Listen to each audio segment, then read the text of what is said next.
Lead bank manager గారా? నమస్తే sir. నమస్తే సార్. నమస్కారం అండి, బాగున్నారా? Sir fine sir, thank you sir. Right, ఇప్పుడు మనకు ఈ పంట బీమాకు సంబంధించి రైతులతో సమావేశం ఏర్పాటు చేశాను. ఇక్కడ వీళ్ళు చెప్పేది ఏంటంటే బ్యాంకుల్లో అంత ఇంట్రెస్టింగ్ గా ఈ ప్రాసెసింగ్ చేస్తలేరు. ఇప్పుడు లోన్ తీసుకున్న రైతులకు ఆటోమేటిక్ గా చేయాల్సి ఉంది, కానీ ఎంత చేశారనే సమాచారం మీ దగ్గర ఏమైనా ఉందా? సార్ అది యాక్చువల్గా సార్ మనకి గైడ్ లైన్స్ 8th వచ్చాయి సార్. నిన్న ఈ రోజు ఇప్పుడే మీటింగ్ అయిపోయింది సార్. ప్రతి ఒక్కరికి రుణాలు తీసుకున్న ప్రతి ఒక్కరికి 1/4/26 తర్వాత తీసుకున్న ప్రతి ఒక్కరికి కాటన్ కి ప్లస్ గ్రౌండ్ నట్ కి కవరేజ్ చేయమని చెప్పి మనకి గైడెన్స్ వచ్చాయి. రేపు లాస్ట్ డేట్ అన్నారు సార్. ఇప్పుడే మన కలెక్టర్ మేడం గారు కానీ 2 రోజుల నుంచి దాని మీద అట్లా కదండి, 2 రోజుల ముందే బీమా అని చెప్పి 3 రోజుల్లో మూసేస్తే ఇబ్బంది కదా, దాని టైం ఎక్స్టెండ్ చేయమని నేను కలెక్టర్ గారిని రిక్వెస్ట్ చేశాను. మీరు కూడా మీ దగ్గర నుంచి ప్రపోజల్ పెట్టండి, ఇంకో కొంత టైం ఎక్స్టెండ్ చేయమని. అలాగే మీ బ్యాంకర్ తో కొంచెం సీరియస్ గా ఉండండి.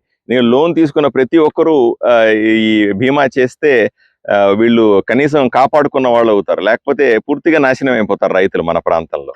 కరెక్ట్ సార్, అందుకని ఇప్పుడే మీటింగ్ అని కండక్ట్ చేస్తారు. ప్రతి ఒక్క లోన్ ఫార్మర్ ఎవరైనా సరే ఆల్రెడీ ఇంతకుముందు లోన్ తీసుకున్న వారు నాకు బీమా వద్దని చెప్పినా కానీ ఈ రోజు వచ్చి వాళ్ళని రేపు టైం ఉంది కాబట్టి ఇమీడియట్ వాళ్ళు కవర్ చేయండి. ఎవరు వచ్చినా కానీ రిజెక్ట్ చేయొద్దండి.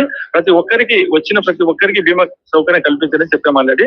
ఇప్పుడు బై ఈవినింగ్ కి అందరికి ఎవరైతే ఎలిజిబిలిటీ ఉన్నారో వాళ్ళందరికీ ప్రీమియం డెబిట్ చేయమని చెప్పాం సార్ ఆల్రెడీ. ఇది వాళ్ళకి సపరేట్ కట్టని అవసరం లేదు సార్. లోన్ తీసుకున్న వాళ్ళ అకౌంట్ నుంచి డెబిట్ చేస్తాం సార్ బ్యాంకర్లు. ఓకేనండి, జాగ్రత్తలు తీసుకోండి. తప్పకుండా సార్. ఉంటానండి. ఈ రోజు వరకు రేపటికి మనకి అప్డేట్ అవుతుంది సార్. మొత్తం నాకు కూడా అప్డేట్ చేయండి, ఎన్ని అవుతున్నాయి ఎలా అవుతున్నాయి. ధన్యవాదాలు. మనకి తమరుగా చెప్పండి, మనకి బ్యాంకర్లలో ఎలాంటి రిజెక్షన్స్ నాకు ఇన్ఫర్మేషన్ చెప్పండి, నేను ఐ విల్ టేక్ కేర్. అలాగేనండి. నేను ఈరోజు ఆరేకల్లు గ్రామంలో రైతులతో కలిసి వాళ్ళ పొలాలు చూడడానికి వచ్చాను. మొలవని పొలాలు లేదా విత్తనాలు వేసినప్పటికీ కూడా చిన్న చిన్న మొక్కలు, వర్షం లేకపోవడం వల్ల నానా ఇబ్బంది పడుతున్న రైతుల్ని పరామర్శిస్తా ఉన్నాను.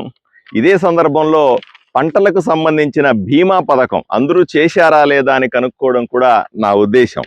మళ్ళీ చెప్తా ఉన్నాను, రేపే చివరి రోజు. 2 రకాల పథకాలు ఉన్నాయి. ప్రధానమంత్రి ఫసల్ బీమా యోజన అంట, నరేంద్ర మోదీ గారు కేంద్ర ప్రభుత్వం నుంచి నేరుగా ఇచ్చేటువంటి పంట నష్టపోతేనో లేకపోతే పంట మొలవకపోతేనో లేదా 30% మించి పంట పండలేదంటేనో నేరుగా వచ్చే డబ్బులు ఇవి. ఇది కందులకు సుమారుగా ఎకరాకు 44 రూపాయలు మాత్రమే మీరు కడితే మీకు 22,000 రూపాయలు వస్తుంది. జొన్నకి అయితే ఎకరానికి 38 రూపాయలు కడితే 19,000 వస్తుంది. ఆముదానికి 36 రూపాయలు కడితే 18,000 వస్తుంది. ఎర్ర మిరప 360 రూపాయలు ఎకరాకు కడితే 90,000 రూపాయలు బీమా వస్తుంది. అలాగే 32 రూపాయలు కొరలకు కడితే 16,000, 32 రూపాయలు సజ్జలకు కడితే 16,000, ఉల్లి కోసం 90 రూపాయలు కడితే 45,000 రూపాయలు ఎకరాకి నష్టపరిహారం వస్తుంది. దయచేసి దీని అందరూ కూడా తప్పనిసరిగా చేసుకోవాల్సిందిగా కోరుతున్నాను. ఇక రెండవది వాతావరణం ఆధారంగా చేసేటువంటి పంటల బీమా. ఇది పూర్తిగా పత్తి, వేరుశనగ కోసం ముఖ్యంగా మనం చూడొచ్చు.